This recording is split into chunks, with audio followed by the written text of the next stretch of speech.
Yeah. All right, we're a little bit late, but we're live. And we're here with Katy Stover Fox, Friday Career Lunch Break. And Katy, I'm excited to have you here. I've been a guest for some of the things for you before, but I was so Oh, excited when you decided to join me because I think you're super cool. And I I think think you're you're doing some super cool. cool. Well, thank you. I Yeah, guess that's why we had this, so we could just hype each other up on a Friday. that's right. But Yeah. for people who don't know you, like let's just start with an intro. Who you are, what you do, and I definitely want to spend some time talking about that because I think people are going to appreciate it. Yeah. So I'm Katy, and I'm the founder of Hire People, and we help startups recruit, reskill, and retain talent, which is just a fun and fancy way to say we do hiring for a lot of startups, and then we also do some people operations work too. Amazing.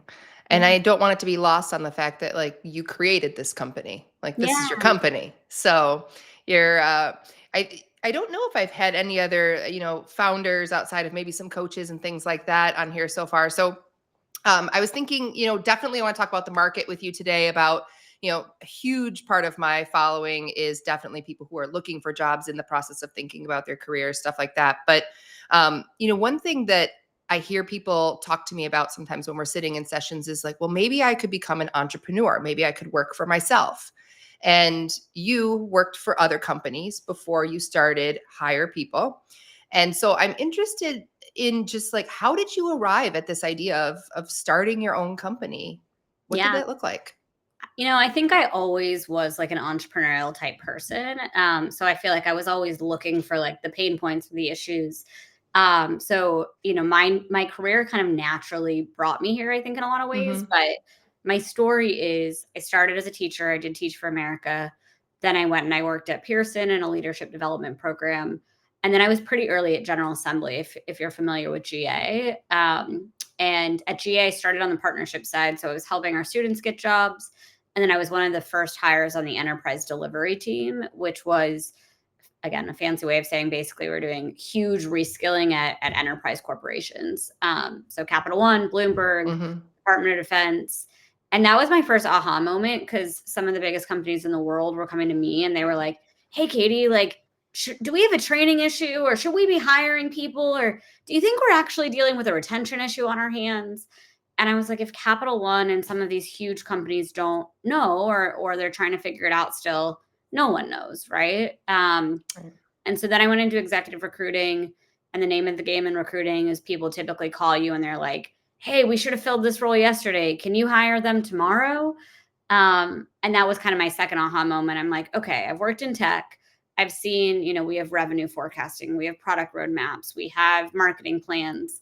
But when it comes to people strategy, it kind of is the ugly stepchild that's put to the side and not thought about as much. And I really Right. wanted to make it a critical part of every single business for them to put people first. Yeah, what a great call out too about the, I've thought about that myself because one of the things I often say is, my day job, Amazon, I think Amazon has a generally good, not flawless, but a really good people process for bringing people on board, for finding the right people. And you look at how many organizations working with job seekers, I hear these horror stories of the gauntlets they're put through and sort of the reasonless rounds of interviews. And it's like, I don't think there are many organizations that have been super thoughtful about how are we going about this process? What is the end goal? What does the point of diminishing returns look like for number of interviews versus knowing somebody's right? And so that strategy around people attraction, people hiring, people development is really so fundamental to the business. Totally. And it does impact your bottom line. I think Yeah. the thought is business needs first, people second sometimes, but Yeah. it actually you save so much money when you put your people first and you drive Right. ROI.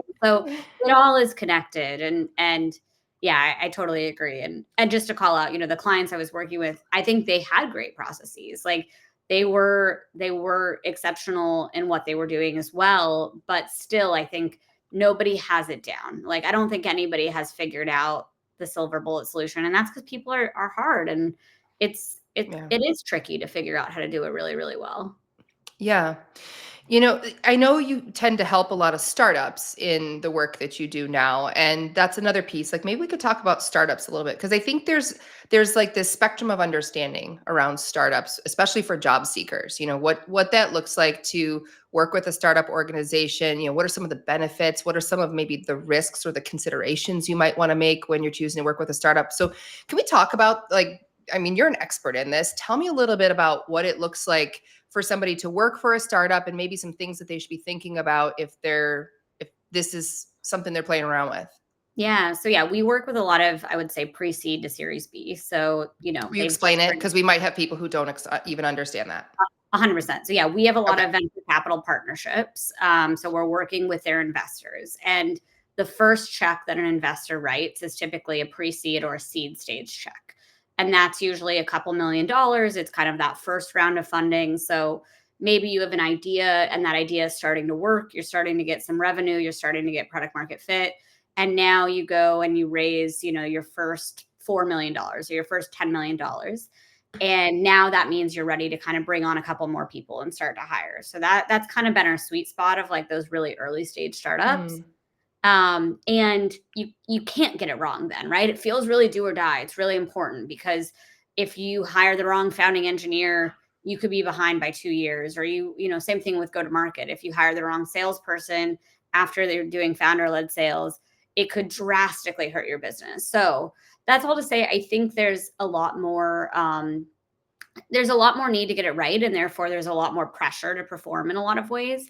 However, why I love working with startups is the world's your oyster. Like you can literally go build anything. And like I talk a lot about personas and kind of some of the coaching I do. And so I worked at Pearson, I worked at General Assembly, I worked in a two-person shop, I worked at a Series A startup, right? So I've seen kind of the different stages, and I mm-hmm. truly believe there's different personas by stage.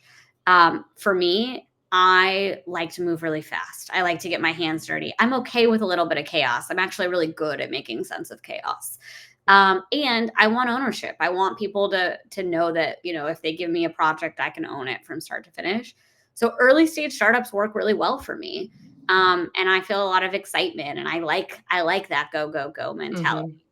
Whereas I would say kind of that scale up is more for your operational type people, people who like to kind of bring more order and process to madness. And then you have, bigger companies and people who are comfortable kind of being able to solve a very specific pain point and a specific problem. So I feel like I went away from your initial question, but I think the why with early stage startups is autonomy and ownership, the ability to be part of a ride and kind of get in early. But again, I think passion and belief is so huge here. And so if you have the passion and the belief and you can get the equity, it can be incredibly meaningful. But you also have to be okay with a little bit of chaos and a little bit of Yeah. pressure to perform and some of those other Yeah. pieces too. Yeah. Yeah, it's something I talk to clients a lot about because I think there's been a little bit of a romanticizing of startups that has happened online in the LinkedIn culture. Sometimes that you go and you work for this startup and it sounds cool. And a lot of times we'll talk about it probably is really cool, actually. But if you're not the type of person who's naturally comfortable in, like you said, a little bit of chaos where all the dots aren't connected, where maybe you're wearing 3 hats one day and 6 hats the other day, and they're different hats. And you hired in to do X, but you're actually doing A, B, and C. Yep. And these types of things. I think for some people, like for myself, I love to build. So I love being in an environment where, again, it's kind of like we're figuring out all the puzzle pieces. We sort of dumped them on the table and we're saying, we know this makes a puzzle, but we have to figure it out. Yep. For other people, they find that maddening and they're like, no, I want to know. I come in, this is what I'm going to do. I'm going to make sure everybody's following the process. It's going to be really efficient. We're going to make it even sharper than it was last year. But that doesn't always tend to be a startup environment, right? So I think Totally. just like the idea or the concept versus the reality. And sometimes I find job seekers, especially, I work with a lot of teachers who move, and I think it can be great because if you're coming from the classroom, you are jumping in the 10-foot end of the pool and you are going to learn, right? You're Yeah. going to learn all kinds of new stuff. But also you might not have the structure and the guidance and sort of that regimen around the business to really help you learn in the same way if you're more of a structured learner. 100%. But I do think you can grow in your career faster. So I think like a Yeah. huge benefit. It's funny, we actually just made a screenshot for a candidate we were trying to convince to join our startup for Microsoft. So basically in that screenshot, we showed, look, if you come in and you're a product manager with us now or a senior PM, in a year you can be a VP of product here. If you perform and you do all the things, and yeah, it's going to be pretty intense, but like this is the roadmap for someone coming into a Yeah. startup. Whereas if you go to a Microsoft, we pulled a live kind of profile, Mhm. there's tiers and it'll take time, and that's okay for a lot of people. But if your goal Yeah. is to like get the title, grow fast, and you're really ambitious, it actually can really serve you to go to a startup just to show that really quick career progression in your story. Yeah. Yeah, I love that. So you built a slide. This is so good to just show them like the leap, right? I talked a lot about like lily pads to folks who are changing and thinking about like you're at this lily pad and where are you hopping next? And your career is a series of lily pads. But sometimes you want to make those big incremental jumps. You're at a point in your career where you're ready to do that. So it sounds Totally. like you're saying startups are where like you get in, yeah, maybe there's a little bit of risk around it in some regard, but when it works out, the incrementality of what you'll do in a year or two versus at a big established corporation is light years different. 100%. And that you wanna take the right risk, right? Like, you are Yeah. gambling a little, so, like, you want to evaluate run rate and finances, and is this a product I can get behind? But if Yeah. if you choose the next scale AI and you were there before, just think about that kind of growth story Yeah. versus being that cog in a wheel. So, and again, Yeah. different people at different times. I also talk a lot Yeah. about life stage because not everyone has the ability to go grind at a startup for, kind of Right. an intense stage at this point in their life as Right. well. And I do think that's an important consideration. Well, you just touched on it a little bit. I think those were some really good call outs that you made about evaluating, if a startup is the right fit or like some of the things that someone should look at if they're considering a startup. What are some of the things that they should look at to say, is this a generally like healthy situation I'm looking at? Yeah, so I'd say one, like, what is the pain point they're solving? Like, you do have to be really bought in at a startup. So, like, you have to be excited by the product, you have to be excited by the roadmap, you have to be excited, like, the enthusiasm in those tough moments or those late nights has to be Mhm. there. So, whatever that means for you, whether that's ed tech or AI or cybersecurity, like, I do think finding something that you can get behind is kind of step one. And then I would say step two is some of the like nitty gritty kind of financial leadership stuff. So a lot of questions I ask are you able to share anything about your financials? Have you recently raised? Can you tell me anything about run rate? How are you kind of performing year over year? What are we kind of seeing in the market in terms of you versus competitors in this space? And why do we feel that you are, really poised to be able to beat out competition? Because that's the thing with startups is you're trying to go really fast and you're trying to beat out often kind of the other players that are doing Mhm. something similar. Then I would say it's leadership, right? Like, again, startups can be hard and can be a grind. And so you have to be bought in to the leadership team, to the C suite, to the people who are going to help with the marching orders. And in those hard moments, because they will exist, those are the people that you kind of want to be in the trenches with, right? So Yeah. I think people, product, and profit, if I'm making a quick little acronym, I guess, is kind of the way I would probably think about it. Love it. People, product, and profit. Yeah. All right. You said something and it made me think. I saw a post that you made not that long ago where you got together with your team and you took a photo together and you were all, together in person working. And so, I really admire the fact that you've created hire people, you're leading an organization. I mean, you have a business development component of this. You have to go out and find clients and work with people. You have humans who work for you. You are a leader of people. And so when we think about leadership, I would love to just get some advice from you on leadership as a female leader in your own business. Like, what does leadership mean to you? What has helped you be a good leader within your organization? Yeah, I feel like I'm learning every day if I'm being Yeah. honest, and I'm evolving, and I'm really proud of kind of the last couple of years and how I've actually seen myself evolve as a leader.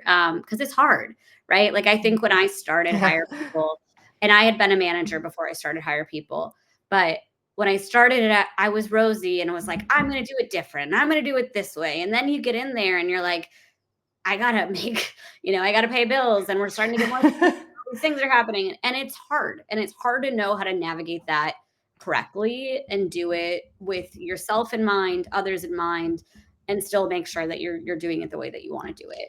But I would say the biggest thing for me, and we do have a fully remote team, is creating a culture of inclusion, creating a culture that feels fun, creating a place where people can huddle one off and be like, "Oh my God, I'm stressed. Did you see that client message? Like, will you hop on with me?" Like, no problem is too big or too small for me to help my team solve. And I really feel like they know that. And I'm in there with them, right? Like we're an agency, so I guess you wouldn't say we're a startup, but it feels like we're a Mhm. startup.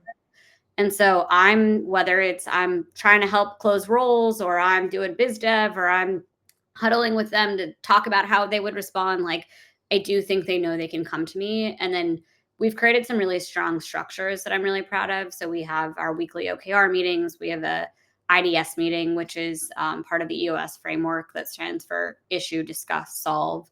Um, Mhm. Again, we do a lot of kind of group coaching type sessions as well. And so I think my teacher background really serves me, if I'm being honest. Yeah. Thinking about differentiation and thinking about curriculum and onboarding and how to do that really well. And I'm always trying to get better. I Yeah. Giving tough feedback is something that I used to really struggle with because I'm a people pleaser. And so Yeah. I've gotten a lot better at How'd delivering you it. get better? How'd you get better? Uh, Dying to know. oh, just making mistakes. Making learning and then being like, "Okay, I have to be more clear in this in the future, and I have to." That didn't go well, right? And people want feedback. I think for Yeah. so long I was afraid because I didn't wanna ruffle feathers, and Yeah. it's like when you give really clear, concise feedback and a belief that I want you to get better and I know how that you will get better and let's work on this together, people Yes. actually respect you more. Yeah. So yeah. Yeah. Yeah, I've had to have some really tough conversations too, and I think it is something you develop over time because nobody feels comfortable having to have a tough conversation with somebody, right?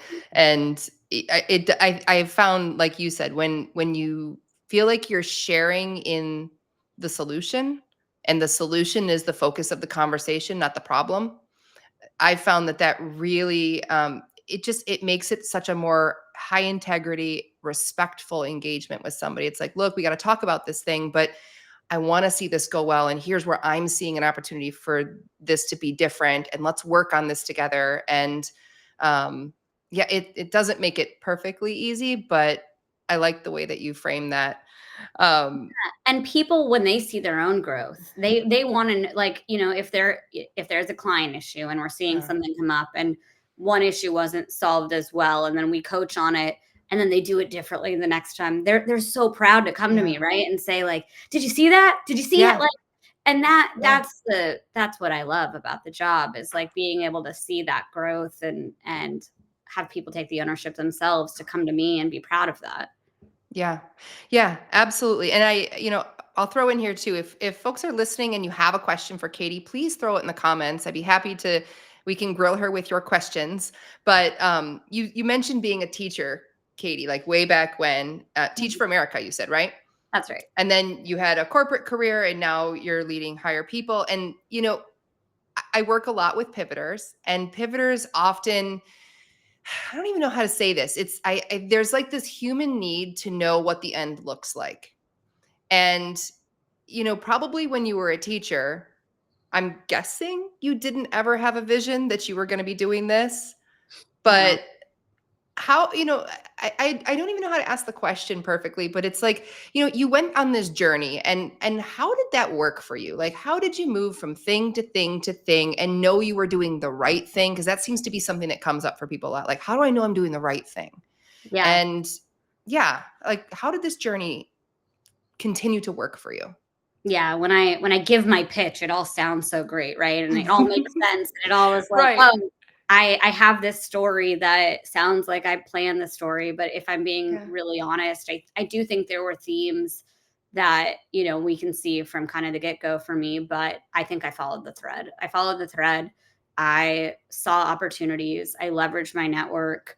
And it sounds really nice now, but I pivoted when I felt like it was time to pivot and move on. And again, I kind of had, there's so many random stories. Like I worked at a Yeah. desk startup and they were a client and I had just started hire people on the side and, they convinced me to be their head of sales. And at the time, it didn't seem like it made any sense, but like now that I've been a head of sales and head of, business development, that serves me so much at this point in my career. Yeah. So I think there are things that have been intentional. And I think if I were to give myself advice and other people advice, it's like if you can identify that North Star, then use that North Star to create the roadmap. But it's not always Mhm. that easy. And I do think following the thread, following passion, and leveraging your network and going to opportunities, you'll be able to make the story make sense for the right people. And that's okay too. Yeah. Now I have the kind of recruiter lens in all of this, right? Like I stare at LinkedIn profiles and I kind of judge people's story and we are looking for things, right? So that's where I'm like, there is a truth to like, okay, I want to be a chief product officer. So to be a chief product officer, I should be a VP of product. And before that, I want to be a product person at a startup. And then so there is a way to build a narrative based on where you want to go. And it will serve you because as recruiters, we are looking for certain things and it's important Mhm. to know what we're looking for. But if I'm being brutally honest, I followed the thread, I followed passion, and somehow I'm here. Yeah. I have to imagine there was probably a point in time or points in time where you were unsure or scared or thought, "What am I doing?" How did you work through that?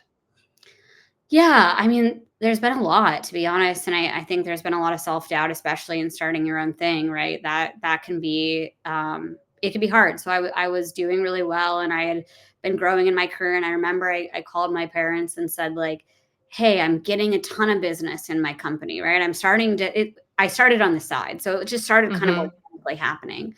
Um, should I go out on my own?" And they're like, "Well, you have a really good salary, and you're doing really well, and."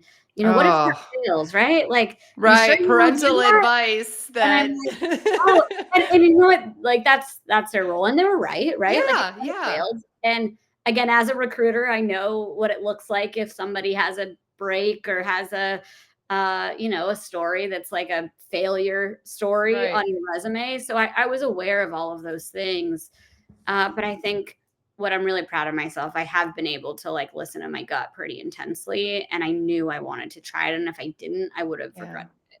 And so I think I've taken a lot of leaps, even in fear, because the fear of regretting something for me is bigger than the fear of not doing that thing. Yeah. And let's be honest, I mean, uh, Amazon has a thing called a two-way door, right? It's a thing where if you go through the door, you can come back out the door.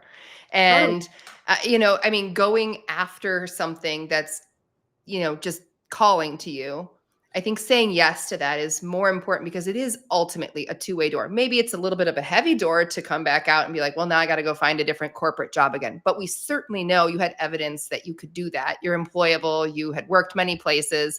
Like this wasn't going to be if you went and did something like, going out on your own and starting and making this leap that there goes Katie's career for the rest of her life.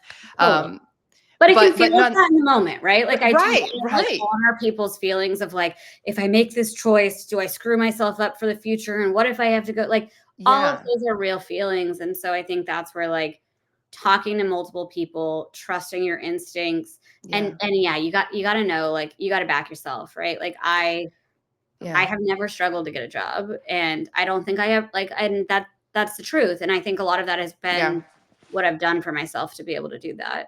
Yeah.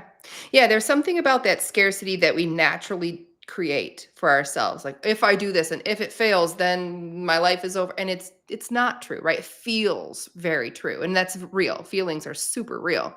But Totally. sometimes it is saying when you look at these archetypes of people who like yourself who've become successful and they've grown a career and they've launched a business and from the outside looking people will say well look she just did all these things and it all worked out and I think so often we don't, it's that little image of the duck paddling under the water or whatever. It's like you don't see the thoughts and the worries, and the parents who are giving like their loving advice, but you're like, this is not what I wanted you to say to me right now. Yeah. I needed you to be like, yes, go for it. You're never going to fail. Yeah, and I don't think my mom or anyone's listening right now, but she Yeah. would be like, "I always told you you could do everything," and I honor that too. So Yes. Yeah, we love the moms for yeah, sure. But I mean, that is a parent's job too, to just be like, well, think of all the angles. and I think it's important as you're kind of considering your career path, Yeah. and I went out on a really good time, and then the next year the market bombed, right? So like Yeah. you got to be ready to ride the wave and like know that it's not all going to be easy, and not you can't take Yeah. that personally. You can't be like, "Oh, that was the wrong move." Like, no, luckily I went out the year that the market was really good, and that gave me some ability to flex and have Mm. a run rate. Katie, I really like that. Like, what a good attitude. That right there, right? Just the perspective that you look at something. You could say, I went out at the right time because something happened right after, or I mean, the wrong time because something bad happened right after. Or you could say, I went at a great time because I had a great year before I had to sort of figure out how to navigate this. Totally. And yeah, it's good It's like attitude. I I don't like know. that. I'm a board game kind of girl, like I love a game. So I feel Yeah. like What's your favorite board game? we're really in a wingspan right now. It's like a really Oh, lovely bird strategy game. oh, Yeah, I'm my writing it husband down. yeah, it's super fun. But I feel like my career in life, I'm just like Yeah. I'm just trying to win the board game. Like there's a new bad guy that comes up or a new thing that hits, and Yeah. you just gotta figure it out. Yeah. Yeah. Love it. Hey, you mentioned something. So we have a question in the chat about how to build networking. I want to come back and talk about breaks and like failures and things like that on a resume. But we had a question about how to build networking. I'm assuming it means like how to build your network, how to go about networking in a better way. So, I mean, you certainly spend a lot of time on LinkedIn. You certainly are very well networked yourself. So, what's a great way for people to network and to make sure they're making the most of the time they're spending doing it? Yeah, I think this actually goes back to the career changer story too. I've always, again, I think maybe it's the board game mentality, but when I left the classroom, there was something called TFA Net, and this was before LinkedIn, or LinkedIn was just getting started. And Mhm. I went through and I found all the Teach for America alumni that were at companies that I was interested in. And I think I had like 30 or 40 informational interviews with TFA people that we're at Facebook and Google and here and there. And I absorbed things like a sponge and I connected with people. And I think that's kind of always been my mentality. And then, like, who are my people? I call them your cheerleaders, right? So, like, the Mhm. truth is, we're all bombarded on LinkedIn right now. I get hit up, I can't tell you how much in a day. And it's overwhelming. And I'm not responding to everyone. There are a few people I do respond to, and they're people who resonate with me, right? They're people whose Mhm. story is similar to my story, or they're people who are friends with a friend and they said, "Hey, can you just take 5 minutes to talk to this person?" Mhm. So you got to think about people as like, who are your cheerleaders? And for me, that kind of falls in a couple of buckets. That's Teach for America alumni. That's people who worked at General Assembly. That's people who lived in Austin and California. That's people who went to UCSB. But I've taken a really like I would say, like, inquisitive approach to, like, I wanna meet people, I wanna chat with people, I wanna learn from you, and if we can serve each other, great, but if not, like, this is the connection that hopefully will pan out at some point in our lives, um, and I go in it trying to think, like, what can I do for them, right? So I do the same thing in business development, like, the first call I have, I'm not trying to sell, I'm just like, "Tell me about your pain points and how I can help you," and, um Mhm. so I think it's about identifying the people who want to support you in your career, doing it in a really authentic way, but still with a direct ask. Because I think the people who just are like, "Can you hop on the phone? Can you help?" I'm like, "I don't even know what you're asking me for." Like that. Right. Um, but being able to kind of come back, and I just posted about like I feel like the people in my network are like Pokemon cards and they all have a different power, right? And I'm like, I go to Charlie when I need a sales leader, and I go to Yeah. Christian when I need a finance leader. And so I think if you think of people as people who want to help you and you help them as well, it all starts to kind of snowball from there. Yeah. Yeah, I can't agree more with reaching out to people and not having some sort of connection or some sort of the clarity and the brevity around an ask of what you really are seeking from that person, because you mentioned, you get a lot of messages. And so it's difficult to get to all of them. And I'm sure just you, me, you would love to get to all of them, but also time and reality and day job and all the things. So you do have to be a little more selective. And, if somebody can help show that connection, whether it's through a mutual friend or something like that, or it's something where maybe they show up on your posts regularly. I see that Tapu, who made the question about networking, said, every day I post and try to engage other people, but the truth is it isn't working. It isn't growing. Yeah, Um, you know, I think to that point, like showing up on someone's post and participating genuinely, totally. you become familiar with them. Yeah, And, I mean, I think we met probably through that exact format, actually, of, showing up on one another's posts and commenting about things. It wasn't that we necessarily had to create content, each of us separately, and somehow we ended up together. We found a connection and shared interests.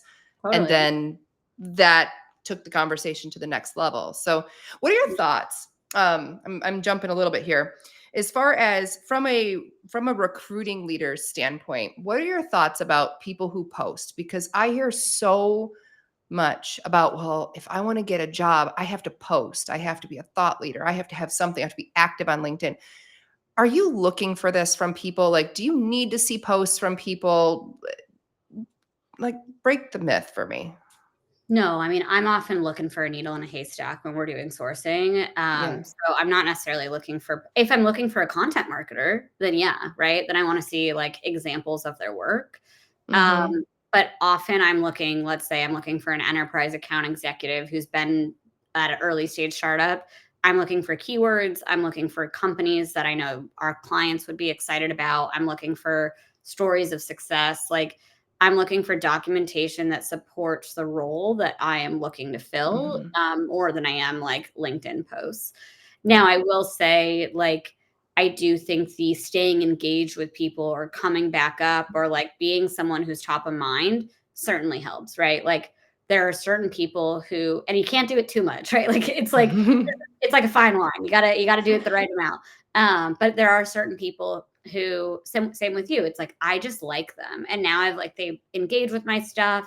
They've told me kind of what they're looking for. I know they're a great fit for this thing. So if a role in partnerships and ed tech comes up, I will think of that person probably first. Mm-hmm. You want to stay top of mind, but I'm not really thinking about your LinkedIn post. I'm thinking, are you a good skills match for the job that I'm looking for? Yeah. Yeah, I imagine that if you're doing posting the right way, and there are some people who are great at it, it is a way to do the whole know, like, trust thing, right? Like you can generate content and people can get to know you through your posts. But I think there's this really challenging belief on LinkedIn, especially being kind of perpetuated by a lot of different coaches who say, oh, you got to get on, you have to start posting. And it's kind of like telling somebody that the only way to be included in a party is to throw the party yourself. Totally. And you don't have to. You can go to other people's parties and just have nice conversations with other people at their parties. And then you don't have to clean the house when you're done. You know, 100%. like, and that's like showing up on people's posts that they make and commenting or engaging and asking thoughtful questions, or coming to a live like this where we've had a few people ask questions, and I'm going to remember whose names those were who asked Totally. questions. And if somebody reaches out, I've had several people reach out after these and say, oh, hey, I loved coming to that live and I had a question for you. Like, yeah, I'm probably going to answer you because we've been sort of interacting in an indirect way already. So I And it love serves you, hearing. right? Like, I think that's where, like, people are always like, I get so many people in my inbox, like, "Can you help?" And, of course, like, Mm, I wanna help everyone, but I don't have as much time, but, like, coming to your event helps your brand, helps what you're doing. So, like, I think people have to think about it from, like, what matters to this human and what do they yeah. wanna see? And so, like, I talk a lot about cutting through the noise of the ATS, but it's like, what helps me is if someone is a great fit on paper and then they record a short video or they send me an incredible message being like, I Mm, saw you need X, Y, and Z. Let me actually tell you why I have those skills. Let me actually, like, that makes my job yeah. easier, right? Or like, Yeah. if I'm hosting an event and someone shows up, like, now I kind of like, I care a little bit deeper because you helped me. You did something that like served me a little bit.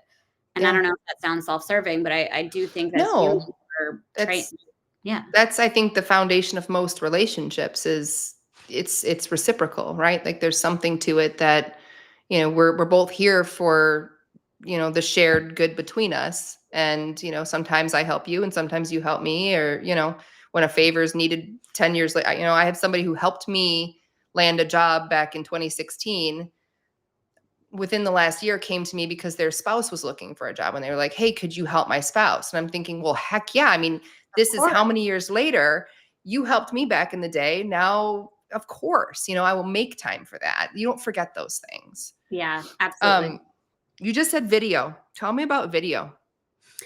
Yeah, I mean, I think right now we're just bombarded with applicants. And so it goes back to needing to cut through the noise. And it depends on the role, but like we have several BDR sales roles that are open, and we are Mhm. assessing for how does someone do prospecting? How does somebody, Yeah. get in my, how does somebody multi-thread? How does somebody like make me convinced in their story? So it depends on the role, but I've Yeah. been doing a lot of sales roles lately. And I do think like, we launch a role and we'll get 600 applicants. Like, and we're not like, unfortunately, we're not going through all those applicants. So the Yeah. people who find a way to really either hit up me or the hiring manager and do it in a way that speaks to us and is authentic and again Yeah. hits on the skills we need, they're getting to the top of the stack. And so you kind of want to think through, how do I get to the top of the stack? And for Yeah. each role that's different, right? An engineering role, we might be more interested to see your GitHub or a project that you've built that's really similar. Yeah. Design, we probably want to see your portfolio. But like for sales roles, like I want to know you can sell me. Right. And how do you interact when you're talking with people? Yeah. I, I did not pay Katie $5 to say this about video, but I preach video like crazy because I did an exercise not all that long ago where I said, just DM me like you DM a hiring manager. And then I will give everybody some feedback. Like, let's use this as a teaching moment. And I got over 200 DMs from people, not one video. Every single person sent me a paragraph. And I was like, if you were the one person who had sent me a Loom video that was 60, 90 seconds long, I would have remembered you differently than anyone else. Now, granted, you still need to have the qualifications and all those things, of course, but just like to get yourself to the top of the pile, like you said, if you have 600 applicants, especially in sales where prospecting and using video in prospecting, I had a client just say that to me. I had her, when she got her job in sales, use video. And she said they commented on the fact that they loved seeing that I was using a tool that I would use in my day job to actually prospect. And now she's leading an initiative in her new job to get everybody on video because they know she already knows how to do it. Yep, exactly So, right. We want to know that you can do the job. And the faster you yeah, can show us that you can do the job, the faster you make our lives, the faster you stand out. And you're so right. I just did a post about we have all these open roles. And if you're interested, I wrote, it was yeah, a very short post.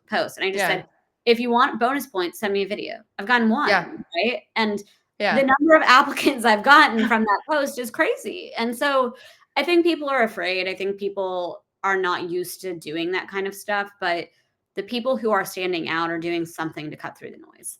And I yeah, do think it's really important because there is a lot of noise right now. yeah. I'm jumping us all over the place here in conversation, but Jason had asked a while back and has been very patient. What's the best book you can recommend to someone who's aspiring to be sales leader? You go first, and then I'll answer. Yeah, this is a hard one for me. I actually have this right here, which somebody sent me recently, What is it? How to Win Oh Friends and yeah, People, which I do think is a good one. Never Eat Alone, I think is a good one. But I think more, maybe this is just because I need to read more and I'm behind on the times. There's a cold calling book that all of my sales leaders are kind of putting right now in their onboarding. They're like, real right now, especially because the market is tough, like cold calling and outbound and video and all of that is like really in. So there's just a lot of training that's hmm happening right now on like really good outbound prospecting. Um, but I would say go talk to other sales leaders and ask them what's worked for them more than anything else. Like yeah, for me, that's where I learned the most. I learned the most by being like, again, I had a negotiating conversation this week with a client, and I actually felt like I didn't do as great of a job as I could have. And the first thing I did was I texted 5 sales leaders who I really respect and said, "What would you have done in this scenario? And can you help? And Yeah. can you tell me and give me feedback?" Because I don't have a boss right now, right? So Yeah. I have to go out and like seek that manager level boss feedback. And that's where I feel like I learn the most, Yeah. if I'm being honest. Yeah. So same. I'm not a fan of sales books. I think they're always this thick with about this much actual, like walk, and not that it's bad walk away information, but I've always found that I think the sales books are more about the person who wrote it than the person who's reading it, because it's more for them to show like, look at everything that I know. And again, there's usually some good nuggets in there, but I think that the ROI on like the time spent, like I would probably head into like a Claude AI or Chat GPT and be like, tell me the, actionable points that are out of like how to win friends and influence people, and just see if it can give me the download. Yep. Because Yeah, they're all I, saying the same thing over and over, and then yeah, yeah. it takes too long. I 100% agree. And And it again, never like works in practice either. Like it's in no, theory, or it worked for that scenario. But if you think that there's a recipe for how to do it right every time, like even if you know negotiation, it's not going to be the same negotiation every single time. There's nuance. And so it's like you got to figure that out, you know, more in the field, hands on from people. yeah, I totally agree. If you can take a nugget that like sits in your belly and motivates you and makes you feel something, amazing. Like Yeah. but there's probably only one nugget in each book. And so Yeah. how can you get that one nugget as fast as possible and then figure out how to Yeah. practice it, I would say is key. Yeah. So Jason, my tip as well would be, I'm big on finding your archetype. Like what type of sales leader do you want to be when you get there, right? So there's mentors, people who help you do certain things or teach you certain things sort of in time over the course of time. And then there's an archetype, almost like where Katie said a North Star. It's like, who is that person? If you are a married person or you have children, or you're going to have to think about the whole person of you as a sales leader. And so what does that look like? For me, how am I going to balance being a mom of 2 children and also be a sales leader at a huge company? And how am I going to balance those things? And when the hard questions or problems come up, how am I going to prioritize? And so finding someone who is doing what you can see, you're like, oh, that I would love if that were me. I would be so honored if I was that person. I think that archetype can be so helpful when you're aspiring to grow towards something. And then it also helps you choose the right mentors along the way too, because when you know what the end is, the end vision, you can make sure that those more acute, maybe you need somebody to just help you get promoted at this current job because getting promoted is the right next step. Well, you don't want to probably pick a mentor who might do things that don't feel aligned to you as a way of getting promoted. And maybe you could end up promoted, but then you're going to end up as an output of a version of yourself that you don't feel great about. And yeah, so I guess again, the book thing, I think books, there's the great little nuggets in there, but I think finding that archetype of a person, and it sounds like you're finding those mentors, finding those people you really trust and admire. Yeah. And I think That's different levels of what that looks like, because I reached out to people. One was like the mm-hmm, president of the company, and his view is like much more big picture, holistic. Where am I going? Like big picture on pricing. And then I also reached out to like a sales manager who's doing a lot more of like the day-to-day objection handling of their team.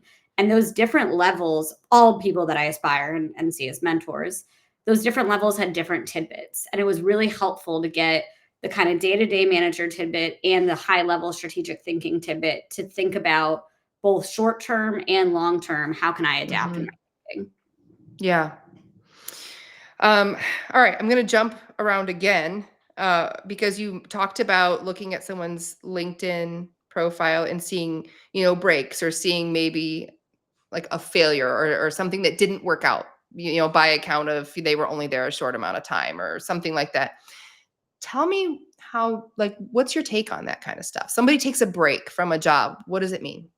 Yeah, I mean, everyone takes breaks. I think it's all about framing. And I think what we're looking for as recruiters is pattern recognition. So if we see that you have had 6 months, 3 months, 7 months one year, we're like, okay, we're starting to see a pattern. Like, what is happening here, right? Mhm. And that doesn't mean it's impossible to cut through. It just means like you're going to have to articulate your story even more so than somebody else, because as recruiters and as founders, we're nervous to make a wrong bet, right? So like that's coming at it from our lens of like, okay, is there a pattern here, or did they just make one bad choice to another bad choice? Like I need more information. But Mhm. it's easier for us to look for the high performers who are constantly growing in their career and have longer stints. So just know that like you probably have to put a little bit more information than somebody else, and not, I would say, not bash. Like where I get really, when I'm on a screen and somebody has multiple short stints and everything is like, well, and this person was bad and this person, now I'm like, oh, that feels draining. Like I'm tired just being on this call. Yeah. So I think really being able to talk about your success stories, why those success stories have catapulted your career, and how, you made one or two bad choices, but you actually learned a lot from that, and you're 10 times better because you actually did see a startup fail and you now know what to do differently. Yeah. That's what we're looking for. We're looking for growth.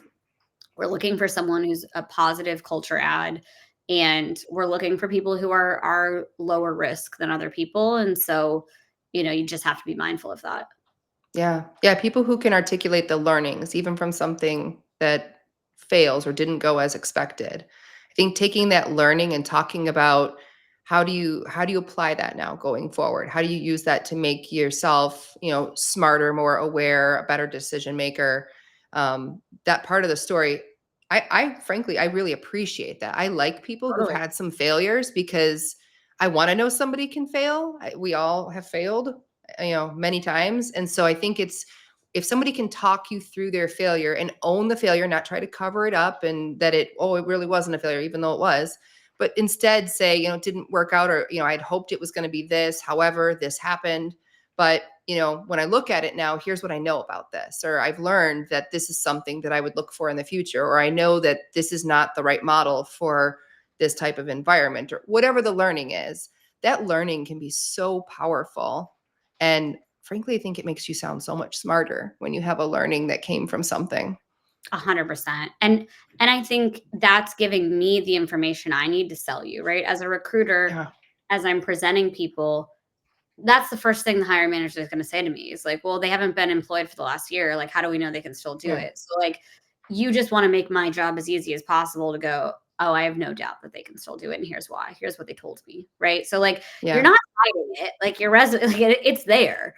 And so, Yeah. and if I'm not asking about it or it doesn't come up in the recruiter screen, I promise you the founder or the hiring manager is gonna ask me about it if it's, like, blatantly clear Hmm. on the resume and a LinkedIn. So, like, Yeah. it makes my job 100 times easier if you set me up for success, of why I really strongly still believe in you. Yeah. So talk to me a little bit about the market right now. Um, I know we wanted to talk about this a little bit. It's definitely not a candidate's market the way it was, maybe in years past. But what are you seeing as well? We talked a little bit about video and standing out, but what are you really seeing? Are there any trends in the market that you're seeing as you're talking with your clients and you're thinking about forecasting, who they're going to hire, what their hiring plans look like? What are some of the things they're thinking about? What does the horizon look like? Yeah, we're really busy right now. We're probably the busiest we've ever been. Part of that, I think, is just our own story of growth. We also have some Yeah. venture capital partnerships that are going really well. And so on the early stage side, we're working with a ton of people who are hiring right now. Okay. We don't work with big companies as much, so I have less of a lens on that. But I would Yeah. say, overall, yes, the market is more competitive. We're seeing, again, like 500 inbounds when we put out a data engineer role or anything like that. Mhm. And I do think you have to find a way to stand out. But I think tons of people are hiring. And I would say, like, as I kind of think of the market, so when I started hire people and came on full time about 3 years ago, crazy candidate market. We were doing like crazy spiffs and bonuses and all the things, the bells and whistles. Then it tanked. And I would say 2023 was very much like, wait and see. Let's see what's going to happen. And then there was like a changing of leadership. Like there was a lot of like Mhm. changing the guard, is what I call it, where Okay, we now know a plan. We're going to put a new sales leader in place. We're going to put this person in place with this new strategy. And then last year we did a ton of GTM. We're still doing a lot of GTM. So sales, primarily Mhm. sales and account executives. Okay. And now we're starting to get busy again with like customer success, solutions consultants. So, those salespeople did their job, they're working. Now we got to go Mhm. to the CS people to make sure they can, hit all the goals that the salespeople were able to Right. bring in. And then we're doing a lot of founding engineer roles right now as well. And again, that's because we work with so many early stage startups. So, Yeah. and then again, still a decent amount of like founding GTM, founding ops. Yeah, we're pretty busy across the board in a lot of Okay. different categories right now. Yeah, I think again, the opportunities are still out there. You might have to look a little differently for them. There's definitely a lot of people vying for positions when they do open up. But you mentioned the 500 inbounds, or you mentioned another role where you had 600 applicants. I did this same conversation with Richie Lampini a few weeks ago, where we talked about like how that really breaks down. You have 500-600 people who apply to something, but what's the reality of that as far as like truly viable competitive candidates? Tell me Well, what you see when you have that many people apply to a job for you. my honest answer is we are scanning through that funnel, but it's so much easier for us to go find like people on Yeah. LinkedIn and passive candidates Okay. because it's overwhelming to have that funnel. That's why and we are scanning, we are looking at, but I would say maybe 10 people are getting screens from that. And the Yeah. rest we're going out and we're finding. And that's also the nature of like my business, right? Like Mm-hmm. people come to us and they're unicorn hunting. They're like, I want someone who's been at an agentic AI startup and done blah, blah, blah. And so it's so narrow and so specific often when they're coming to us that we do kind of, it's easier to just go find it. Yeah. But I think a lot of that is because it's a lot to go through 600 applications. So it's easier to go to the internet and look for keywords and titles and company profiles that we want to target versus having to sift through 600 applications. Yeah. Yeah, Richie and I spent some time talking about it and said, we kind of did the math, and I think we ended up with, I think there were maybe about 10 truly viable people anyways, right? Once you start weeding out just the general people who are shooting their shot, and then people who have, really terrible resumes and things where you just don't see the connection at all, and then there's people who don't have the right amount of experience, and it's like you just keep taking stuff off the pile. For you, I could see where it does make a lot of sense to go out and seek rather than wait for them to come to you, because I'm sure a lot of the folks you're looking for are oftentimes still in a role, and then you're really trying to attract them from their current opportunity toward what you're working on. That's right. Yeah, um we have an offer, knock on wood, that should be going out soon, and we have yeah. 3 finalists, and one was, like, the loom candidate that, like, kept got in front of the hiring manager, got in front of me, multi-threaded in with a friend. The friend said he was a great candidate, and 2, one was somebody that we've been engaged with for a long time that's been kind of on not my radar, but another Hmm. recruiter's radar, so she was like, "Hey, Okay. this person would be a Okay. good fit," and then another one I outbounded, and then she multi-threaded her way to people after I outbounded her. She went and checked and said with people that used to work at her company and said, "Hey, like I'm interested. I got reached out by Okay. this recruiter. What do you think?" So then we were like impressed that she like did her homework on the Yeah. back end, Yeah. but I still had reached out to her directly. So that I mean Okay. that's not every search. That's just like an example with Yeah. yeah. I think it's good though, because a lot of people don't realize the mechanics of what happens on the back end. It's oversimplified many times on LinkedIn. You apply, and then if you're a great candidate, you're going to get picked. And uh, I mean, it would be lovely if there was a way to have that happen efficiently. But at the end of the day, being your own advocate, being somebody who finds creative ways to connect dots, connect people, to kind of get yourself to the forefront, it seems to be a really common theme, whether it's more of startup roles that you're working on, more of, large corporate roles that have lots of applicants. It is, I don't want to say who but it's how you're making yourself known to people who can influence within that ecosystem. And it doesn't have to always be that you have, your parents know somebody who they play tennis with, or, some sort of weird thing like that. It might just be making a loom or having a connection with a regular employee who then goes and advocates for you, or Yep. um, That that actually having works an best for us. influencer. Like, What's that? I find the referral base, that's Yeah. what works best, especially if you go to, Yeah. like, in this scenario, one of the person reached out to a high performer at the company and we're like, "Oh, well, if we could just replicate her, that'd be great." And then she came in Yeah. and was like, "Hey, I think, like, I worked with this person before, she's amazing." And we're like, "Okay, short circuit, we can get Yeah. somebody just Oh, like," like, so that seems to be the most powerful move if you can do yeah. it. Yeah, yeah, a well-represented referral. I mean, same. I have had such a wonderful experience hiring. We keep saying, like, maybe on the next one we're going to get it wrong. Like, maybe on the next one we're going to get it wrong, because we just keep hiring for my team and bringing on one more amazing person, one more amazing person. But it's like, good people know other good people, Yeah, and we definitely need to be thoughtful about, we don't want to have a lack of diversity of thought or experience, because everybody's coming from the same background. But we've tend to find that people do know good people through their careers, and as we work, we all can name those one or two people that we've worked with at company ABC, or like, oh yeah, I would totally work with that person again. yeah. So, keeping that in mind too is, that's a great way. I guess going back to the networking piece, like, that's a way to network too. Like, you're always networking just in how you show up every day. 100%. Yeah, I just had to hire a new head of ops, and I was so overwhelmed by it. And this is not how I do things at hire people, but I needed some. I was like, I wanted to make sure she trained under the person Yeah. beforehand, and I just went and I was like, who do I know? Who have I worked with? Who do I trust? Right? And I short circuited the whole thing and called someone that I'd worked with in the past and said, "Do you want Yeah. the job?"